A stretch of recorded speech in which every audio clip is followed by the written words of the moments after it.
Angibingelele ke bazalwane bonke egameni lika Jesu. Inhliziyo yethu ithi asibonge ku level 4 sesingene kuyo ngokwezwe lakithi eSouth Africa. But sibonga kakhulu ukuthi uNkulunkulu sasigcinile siyaphila nani lapha nikhona nabantu abami abazalwane siyakholwa uNkulunkulu bagcinile endaweni ngoba kuyeswakala ukuthi asikakezwa into ehlukile. Namhlanje ke sizoke sicheke ngokwezwi lenkosi esibhekene nakho noma okusenhlizweni yami bazalwane njengezisebenze enkosi sidinga kuba sifunde kakhulu kulezi zinsukwanyana sisana leli thuba. Ake sifundeni ke namhla umsebenzi kaNkulunkulu uma ukuthi ibandla yena wasebenza kanjani uNkulunkulu. Ngakho ke ngethanda basifunde incwadi yabaseFeso 4 verse 1 to 3 sibuye sisele 11 to 13 asufunde ku verse 1. Ngakho mina siboshwa enkosini ngiyalincenga ukuba nihambe ngokufaneleyo ukubizwa enabizwa ngakho ngokuthobeka konke nobunene ngokubheka kade nokubekezela ngothando nikhuthalele ukugcina ubunye bukamoya ngesibopho sokuthula. Verse 11 nguyena futhi owanika abanye ukuba babe ngabapostoli, abanye abaprofeti, abanye abavangeli, abanye abelusi nabefundisi ukuze abangcwele bapheleliswe umsebenzi wokukhonza kwakhiwe umzimba kaKristu size sifinyelele sonke ebunyeni bokukholwa nasekwazini indodana kaNkulunkulu ebudodeni obupheleleyo esilinganisweni sobukhulu sokugcwala kukaKristu. Ilolo usuyike namhlanje ebelisenhlizweni ake silibusise babongcwele busisa ukufunda kwezwi lakho egameni lika Jesu. Khuluma ngalo sisafundisa ngalo manje egameni manje naphakathi. Amen. Yabona ke namhlanje bazalwane uJesu ma ehamba wenze into ehlukile nemile kuze kube namhlanje. Lithi ke iBhayibheli wa appointa abazosebenza ngekhathi ba appointa wababeka kuma offices angafani ngoba umsebenzi kaNkulunkulu awenziwa bazalwane bami umuntu oyedwa. Wenze ngendlela ufome i-team yokusebenza, i-team yama-gift. Yiphi le team ayifomile uJesu? Itholakala ku-11 nguyena futhi owanika abanye ukuba babe ngabapostoli. Team yokuqala ukuthi umuntu wenza abapostoli, abanye abaprofeti abesibili la, abanye abavangeli abesithathu, abanye abelusi abesine, abanye nabafundisi. Okuthi kukhona umahluko between umalusi nomfundisi. Umalusi is the shepherd man, umfundisi uthisha wethu. Ngenye indlela ukuthi uJesu wakhipha laba lithi iBhayibheli ngawo lowo moya kushuthi lama gift akhishwe ngomoya owodwa noma abhabhatiswe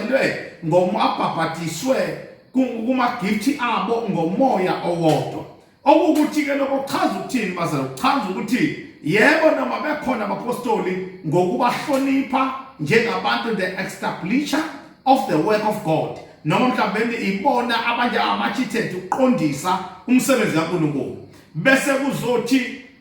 umsebenzi womprofeti yena uku-appointa i-direction ngokomsebenzi kaNkulunkulu. Futhi umprofeti akabhidliza ibandla kodwa uqhunga ibandla isibindi. Lisho njalo iBhayibheli lethu uma iprofeta nje kwakho ukuthi ibandla liqhungeke noma ibandla li-encourageke, hayi abaprofeti sebebhidliza amabandla. akubona laba abekwa uJesu. uJesu wabeka kanjani. Okwesithathu, uma enza abanye beba abenza kuba ngabavangeli. Abavangeli ke abantu abe nabantu ama souls winners, abantu abawina izoni umsebenzi wabo. Abanye abelusi uhlobo lwabantu kumele masesebemnandiwe lezi zoni bese kuba nabelusi abazolusa abantu abazoyibona eqhugayo, abazoyibona udokotela ngokwezulu ugugu ke wayikhuma lo nto ngomalusi okuyena yena umalusi wangempela okwazi ukubona eqhugayo, okwazi ukubona ezacileyo, umalusi lo. Bese siba nothisha abantu abagudu ukufundisa izwi leNkulunkulu abalihluba licace. Kodwa zonke lama gift angahlala njalo ethe khona, kodwa kubantu angamukeleki ngenxa yokuthi abantu khona izinto abazoyiluza zokuthi kusetshenzwa kanjani. Uthi noma unegift kodwa bese uba nalezi zinto ezizophinda ngaze egcineni lezi eziqale lapha. Asiqhubekeni nani uma esebenzileke lapho ukuthi kube yibona abenza lokho. Isiphi isizathu sikaNkulunkulu wethu ukuthi enze lama gift? For the equipping of the saint for their ministry. Kusho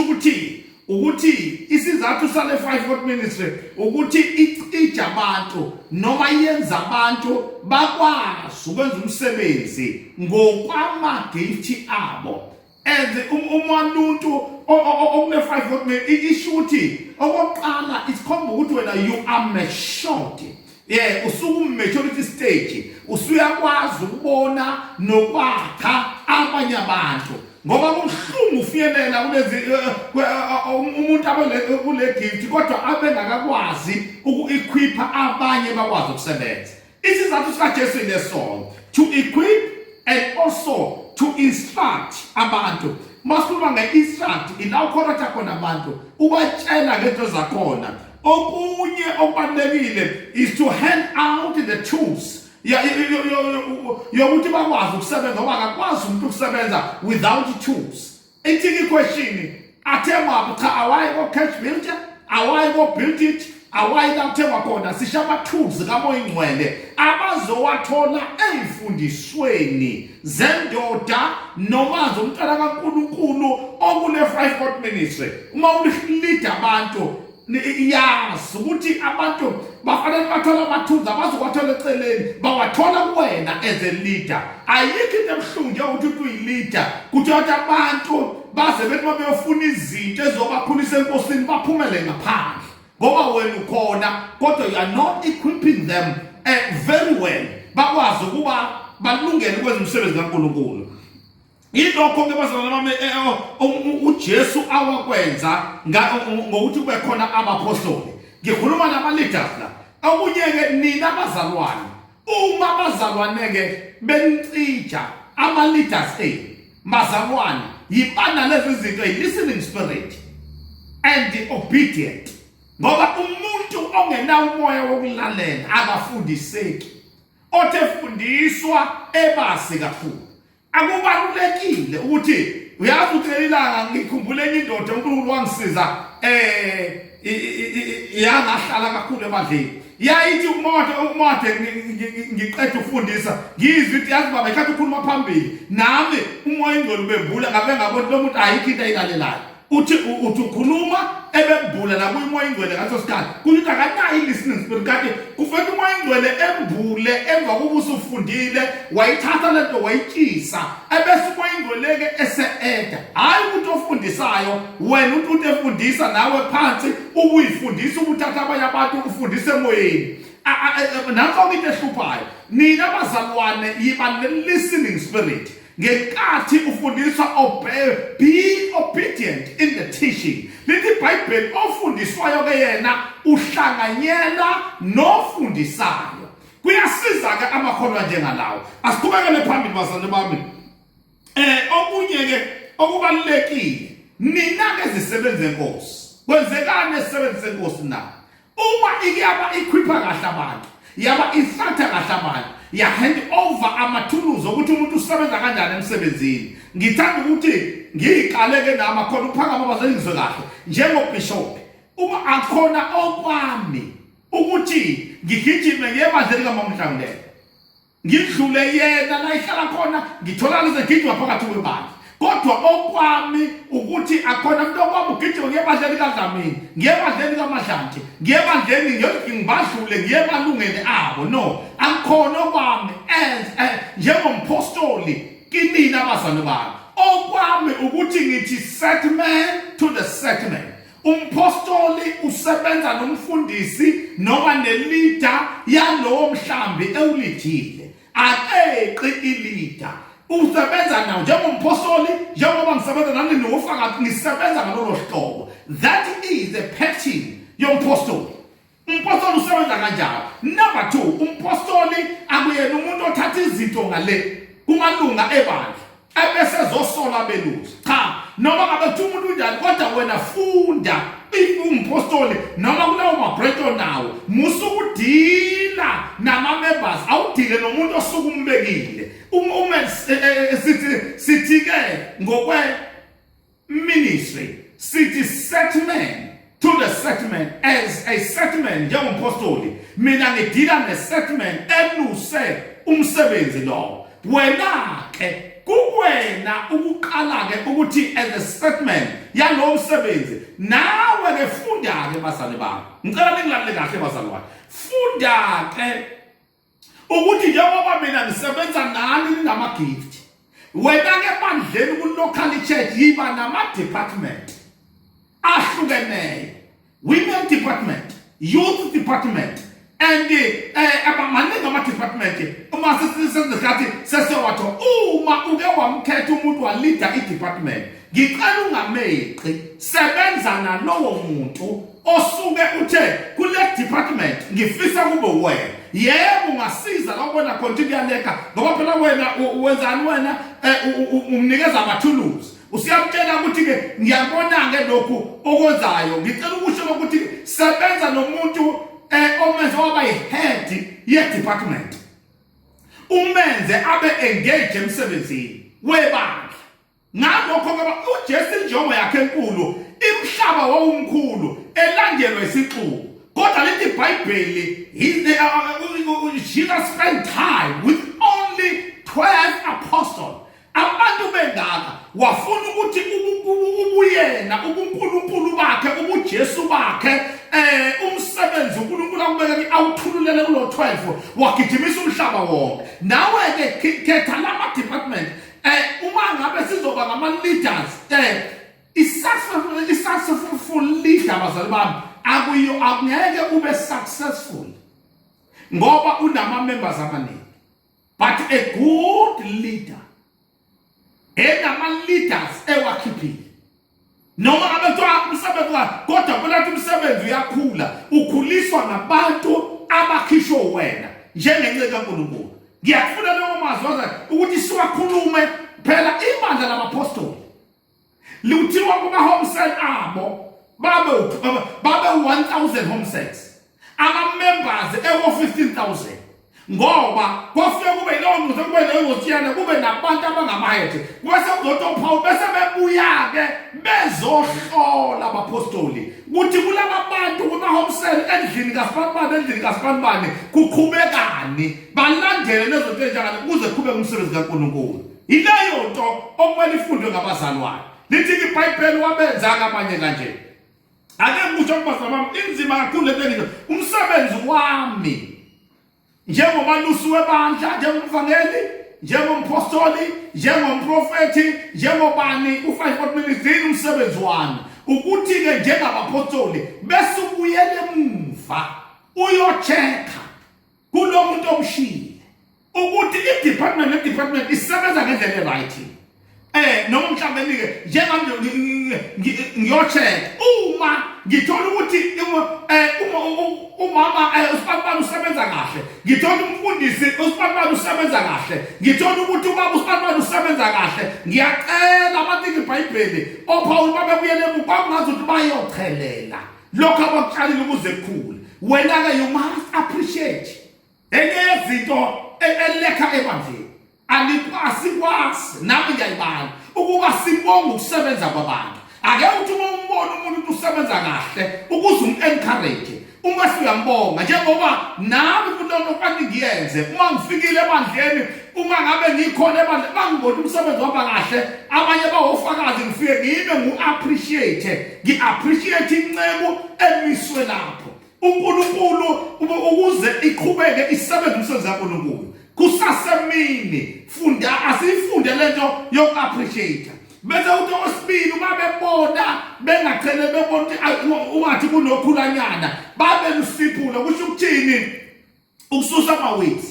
kusho-ke into eyodwa lokho ama-weights nje asho into eyodwa bazali bami kusho ukuthi lapho kwafanele ukuthi mase bebona ukhula noma izinto ey'ngavele enkosini zenkosi zisone zikhulume ungabuyele emuva ungahambi uyokhuluma kwabanye abantu uma khona izinto esingayiboni kahle call the leader and uhlale naye kanti incoma izokwazi ukubona uma khona esukusolayo okumbi ukuhlala usola njalo la kumele khona kunconywe akunconywe la kusolwa khona akusolwe bese kulakufanele ulungise khona-ke usuyamtshela ulungisa kanje ulungisa kanye naye nami-ke bazali bami you are forced ukuthi laba abantu elibalidayo go down benina bazalwane ngoba ngangane ngilalele bazalwane bami uma beninikeza imisebenzi alinikezwa uNkulunkulu kumele emsebenzini unikeziwe ube faithful ngithi mina akawuziquestione ukuthi umsebenzi owunikiwe uyawenza yini umsebenzi obekwe ezandleni zakho uyawenza yini anginaka ukuthi une-lockdown kodwa umuntu owaziyo ukuthi kodwa umsebenzi awunikiwe enhliziyweni yakhe akaphumule uyavuka ebusuku uyavuka ekuseni ubhala phansi izinto uNkulunkulu ayibeke kuyena ngoba ufuna ukwenza umsebenzi kaNkulunkulu ngokupheleleyo ngithi-ke uma nina-ke nenza kanjalo uNkulunkulu uyakunibusisa nina-ke befundisi ngenkathi leadership benza umsebenzi ngokunethisayo babongeni ni-appreciate ni-instructe lapha instructe khona ngayindlela nilungise nikhombe indlela ukuthi kwenziwa kanjani nilungise lapho kuprune lapho kumele khona ukuze afunde ukuthela kakhulu iBhayibheli uyakuthela umuntu ukuze uthele kakhulu usungamlimazi umuntu kodwa-ke kumele ube careful ukuthi umuntu uprunwa kanjani yilezo zinto esenhlizweni yami asiqhubekeni bazane bami okunye okusihlupha kakhulu emabandleni ethu asisaba-equipha abantu ukuthi basebenze sesenza into eyodwa nje ebandleni ngicela abazali sukume sibe ngeenyawo ngicela abazali sihlale phansi ngicela abazali sithanda ileyo nto nje manje siyenzeke emabandleni ake siyithandazele lento ukuthi ake sibone umsebenzi uma sibuya ku-lockdown wonke umuntu engena emsebenzini wonke umuntu engena oyilida